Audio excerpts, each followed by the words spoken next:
En este vídeo vamos a ver cómo realizar la técnica de la ANOVA de uno o más factores, el ANOVA de n factores, en el software HASP.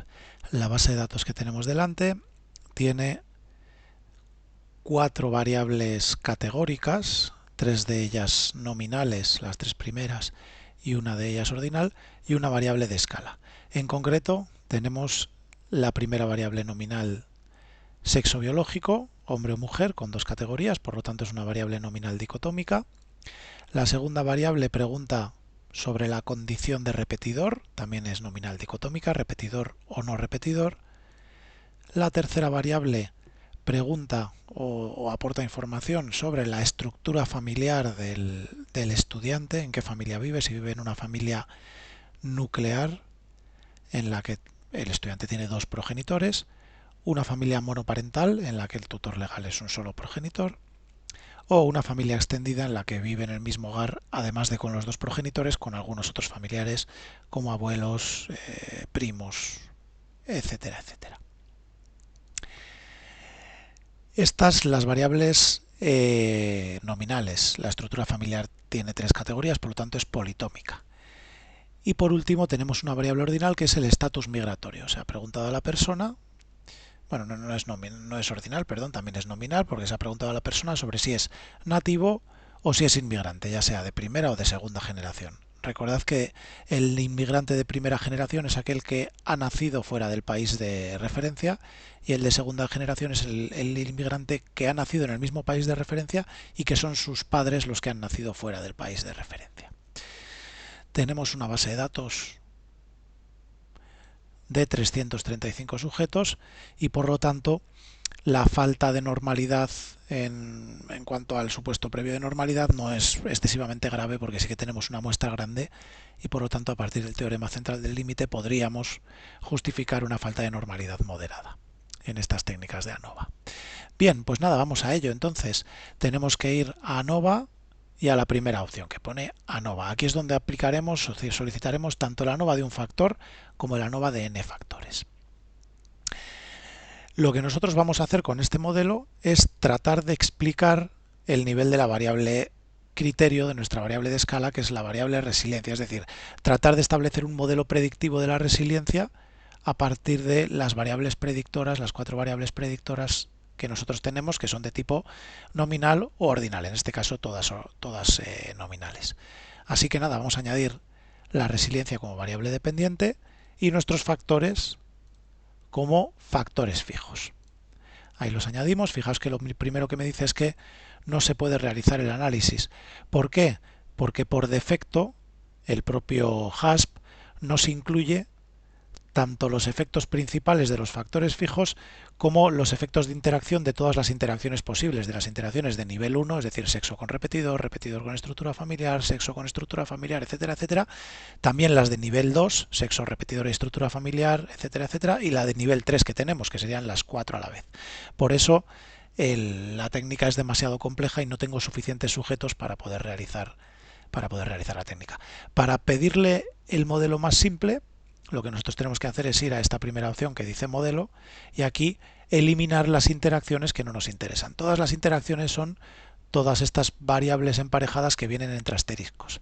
A nosotros, para realizar un modelo de n factores suficientemente complejo para captar toda la variabilidad, pero lo suficientemente simple como para que no tenga excesivas interacciones y no podamos realizar el modelo, nos vamos a quedar con el modelo en el que únicamente haya interacciones de primer nivel, ¿no? En el que solamente hay interacciones por las parejas de variables. En este caso vamos a tener la interacción sexo-repetidor, sexo-estructura familiar, sexo-estatus migratorio, repetidor-estructura familiar, repetidor-estatus migratorio, estatus migratorio y estructura familiar, estrato migratorio. Así que, fijaos, todas estas son las interacciones de nivel 1 en el que solo aparecen parejas de variables, y luego a partir de aquí abajo, fijaos que ya aparecen las interacciones de nivel 2. Aquí aparecen ya 3 variables: sexo con repetidor y estructura familiar, sexo con repetidor y estatus migratorio, etcétera, etcétera. Incluso tenemos aquí la última, la interacción de nivel 4. Todas estas interacciones no nos interesan y por lo tanto las vamos a quitar del modelo. porque son interacciones muy difíciles de interpretar, por lo tanto no van a interesarnos. Una vez que hacemos eso, ya sí que nos aparece el modelo. Perfecto. Vamos a añadirle algo más de información, le vamos a añadir los estadísticos descriptivos y la estimación del tamaño del efecto, en este caso es eta cuadrado, y con esto ya sí que nos vamos a ir al modelo. La verificación de los supuestos previos la vamos a comprobar cuando ya tengamos nuestro modelo final, porque recordad que al ser el modelo multivariante, los estadísticos que nos salgan de los supuestos previos van a cambiar con cada modelo. Así que nos vamos a nuestra tabla de ANOVA y nos situamos, vamos a poner un poquito más grande, nos situamos en los p-valores. Tenemos que mantener en el modelo únicamente las variables que tengan un nivel de explicación significativa en el modelo, es decir, aquellas variables que expliquen nuestra variable criterio de manera significativa, en concreto la resiliencia. Observando los p-valores, fijaos, el sexo tiene un p-valor que está por debajo de nuestro nivel alfa, que es del 5%. Por lo tanto, sí que el sexo influye significativamente sobre la resiliencia. Eso quiere decir que hombres y mujeres en la base de datos, en nuestra muestra, tienen distintos niveles de resiliencia. Lo mismo me ocurre con repetidores y no repetidores.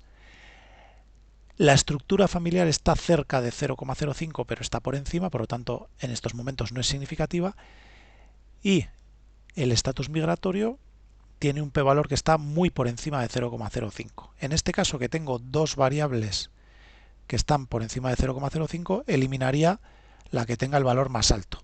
Como tenemos también las interacciones, en este caso yo eliminaría el estatus migratorio, pero vamos a comprobar también que el estatus migratorio no tenga una relación significativa alguna de sus interacciones con la resiliencia. Estatus migratorio con sexo no es significativo, 0,206. Estatus migratorio con repetidor tampoco es significativo, y estatus migratorio con estructura familiar tampoco es significativo. Por lo tanto, al no ser significativa ninguna de las relaciones, ni del efecto principal ni de las interacciones de esta variable, la podemos eliminar. Pues nada, vamos a eliminar estatus migratorio. Una vez que la eliminamos, fijaos que en mi modelo se simplifica mucho, ya solo nos quedan 3 interacciones. Antes teníamos 6, ahora tenemos 3. Por lo tanto, sexo con repetidor, sexo con estructura familiar y repetidor con estructura familiar, ¿no? Ya no tenemos las interacciones asociadas al estatus migratorio. Bien, vemos otra vez aquí los p-valores y la estructura familiar sigue sin ser significativa. Sin embargo, si vemos las interacciones entre estructura familiar y las otras variables, sí que es significativa la interacción entre estructura familiar y la condición de repetidor. Por lo tanto, esta variable todavía es candidata a quedarse. Vamos a quitar la interacción menos significativa, sexo con estructura familiar, y vamos a ver qué es lo que ocurre. Así que quitamos la interacción, sexo con estructura familiar, y volvemos a comprobar el modelo. Fijaos que el nivel de significación de la interacción sigue estando por debajo de 0,05, sigue habiendo una interacción significativa, pero la estructura familiar no es significativa. La interacción entre sexo y repetidor tampoco resulta significativa, por lo tanto vamos a quitar primero esta interacción entre sexo y repetidor, a ver qué pasa con el resto de variables y de factores, sexo con repetidor. Y ahora nos fijamos en que todas las variables, sexo, repetidor y la interacción repetidor con estructura familiar, siguen siendo significativas, y la variable estructura familiar no es significativa por muy poco, ¿no? Está cerca de 0,05, pero no es significativa. En este caso, lo que es recomendable, dado que la interacción sí que es significativa para mantenerla en el modelo y que el modelo sea más explicativo, lo que sí es recomendable es mantener la variable estructura familiar para mantener la interacción y que tengamos más nivel de explicación en el modelo, ¿no? Los niveles de eta cuadrado, pues bueno, los tenemos en niveles de explicación bajos, en sexo, en estructura familiar y en la interacción, y moderados en la variable repetidor. La variable repetidor es la que hace un nivel de explicación más elevado, más alto, ¿verdad?, de la resiliencia. Esto lo podemos ver en los estadísticos descriptivos. Esta media nos está indicando el nivel de resiliencia en cada uno de los subgrupos que tenemos aquí, y podríamos realizar una interpretación. Por ejemplo, a nivel general, los hombres se observa que tienen niveles de resiliencia 7, 6 y pico, 6,4. Sobre todo los hombres repetidores de familias nucleares aunque son poquitos, son solo 3, pero fijaos que el nivel de resiliencia es muy bajo. Mientras que las mujeres se mantienen en general en niveles de resiliencia de 7 o cercanos a 7. Por lo tanto, parece que las mujeres tienen niveles de resiliencia más altos que los hombres, ¿no? Esto lo podríamos ver mejor pidiendo los descriptivos. Vamos a ver el nivel de resiliencia en función del sexo.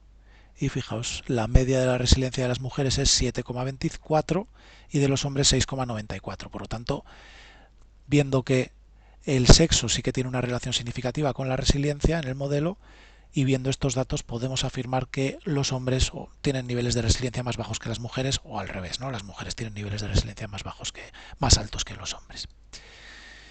En cuanto a la variable repetidor, observamos que el promedio de la resiliencia de los no repetidores es bastante más alto que de los repetidores. Aquí ya se distancia 6 décimas, que sobre una desviación típica de 1,5 es bastante. 0,6 es mucho, no se acerca incluso a la desviación típica de la variable. Por lo tanto, los estudiantes no repetidores tienen niveles de resiliencia más elevados que los repetidores. Y en cuanto a la interacción, ahora vamos a sacar un gráfico para verlo, pero primero vamos a pedir los supuestos previos, a ver si se cumplen. Vamos a verificaciones de supuestos, ya que tenemos el modelo final, y pedimos en primer lugar el gráfico QQ para ver la normalidad y por otro lado los contrastes de homogeneidad para ver si hay igualdad de varianzas. En cuanto a la normalidad, fijaos que prácticamente todos los puntos, vamos a poner esto un poquito más grande, prácticamente todos los puntos se me sitúan muy cerca de la recta. Por lo tanto, nos indica que la distribución de los errores del modelo es razonablemente normal. Tenemos estos 3 puntos por aquí abajo que están un poquito lejos, pero bueno, esto me indica que nada más 3 sujetos tienen niveles de residuo, que 3 sujetos con puntuaciones extremas en las puntuaciones bajas tienen niveles de residuos un poco lejanos a la normalidad, ¿no? Por lo tanto, no vemos que sea una distribución muy lejana a la normal, con eso nos quedamos tranquilos, pero lo que sí que podemos observar es que la igualdad de varianzas no se cumple. Aquí recordad que el contraste de igualdad de varianzas, para cumplirse que haya igualdad de varianzas, lo que tendríamos que tener aquí es un p-valor superior al nivel alfa, 0,05. El valor está por debajo y por lo tanto tenemos problemas con la igualdad de varianzas, con la igualdad de varianzas de los subgrupos que están establecidos en este modelo, ¿no? Y por lo tanto no se cumple el supuesto de igualdad de varianzas. Esto implica que tenemos que ser cautos sobre todo con las significaciones que nosotros hemos encontrado, porque lo que nos está ocurriendo es que, a pesar de que la estimación de las medias de los hombres y mujeres, la media de la resiliencia de hombres y mujeres, de repetidores y no repetidores, de estudiantes de familias monoparentales, nucleares, etcétera, sí que es adecuada, la estimación de esas medias es adecuada, porque sí que parece que tenemos normalidad de los residuos. A pesar de eso, el intervalo de confianza alrededor de esas medias, los intervalos de confianza no son adecuados, porque no tenemos igualdad de varianzas.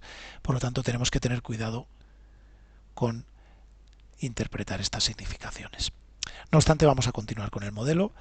En un proceso de investigación formal, si nos ocurre este problema de igualdad de varianzas, pues tendríamos que informarlo, ¿no? y señalar que los resultados pues se pueden ver sesgados por esta falta de igualdad de varianzas.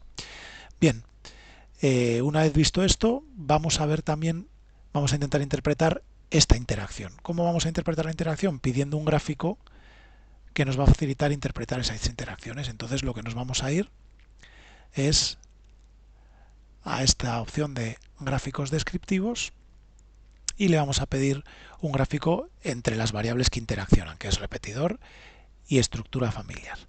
Vamos a poner la estructura familiar en el eje horizontal y repetidor en las líneas separadas. Yo recomiendo poner siempre en líneas separadas la variable que tenga menos categorías, porque se va a ver mejor el gráfico. Como estructura familiar tiene 3 categorías, lo he puesto en eje horizontal en este caso. Bien, vamos a comprobar. Nos ha tenido que salir por aquí un grafiquito. Aquí le tenemos. Vamos a hacerle más grande. Y fijaos, aquí es donde se ve. Ahí está.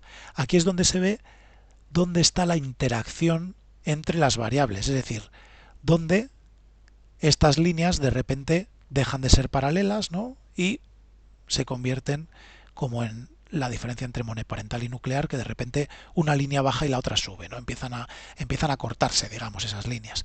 Vemos que el nivel de resiliencia que le tenemos en el eje Y de las familias monoparentales y de las familias extendidas es muy similar independientemente de que el estudiante sea repetidor o no repetidor, es decir, ahí no hay interacción. La interacción sí que la vemos en las familias nucleares.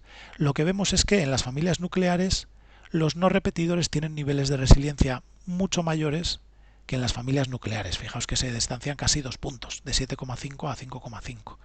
Mientras que los niveles de resiliencia de repetidores y no repetidores en familias monoparentales y familias extendidas son muy similares. La interacción se ve ahí, es decir, la interacción significativa se observa en cuanto a que, en concreto, en las familias nucleares se observa que los estudiantes repetidores tienen niveles de resiliencia mucho más bajos que los estudiantes no repetidores, mientras que en el resto de familias parece que no hay diferencias, ¿no? Por lo tanto, olvidándonos en cierto modo de que no hay igualdad de varianzas, podríamos interpretar el modelo de la siguiente manera. Vamos a quitar los descriptivos para que se vea un poquito mejor. Aquí vamos a poner un poquito más pequeño y aquí lo tenemos. En primer lugar, podemos señalar que la resiliencia se ve afectada por el sexo de la persona. Las mujeres hemos visto que tienen más resiliencia que los hombres. Por otro lado, también hemos observado que los estudiantes no repetidores alcanzan niveles de resiliencia más elevados que los repetidores, ¿no? Por eso aquí todos los puntos blancos están por encima de los negros, porque estos son estudiantes no repetidores, niveles de resiliencia más elevados. Y por otro lado, vemos que la estructura familiar también afecta sobre los niveles de resiliencia. En concreto, lo que estamos observando es que en las familias nucleares los estudiantes no repetidores tienen niveles de resiliencia mucho más altos que los repetidores. Es decir, bueno, vamos a decirlo al revés, ¿no? Los estudiantes repetidores tienen niveles de resiliencia mucho más bajos que los no repetidores. Es decir, ser un estudiante de una familia nuclear y ser un estudiante repetidor es un factor de riesgo para tener niveles de resiliencia bajos, ¿no? Lo que estamos viendo con este modelo son factores que nos pueden servir para entender mejor, interpretar mejor, incluso predecir mejor qué niveles de resiliencia tendrá un estudiante que cumple ciertas características, ¿no? Podemos identificar a un estudiante de familia nuclear y repetidor y también hombre, ¿no? con niveles de resiliencia bajos. Mientras que a un estudiante de familia, bueno, a un estudiante que sea mujer y que además sea no repetidor, pues lo podemos identificar con niveles de resiliencia elevados. Bien, hasta aquí este vídeo de ANOVA de n factores.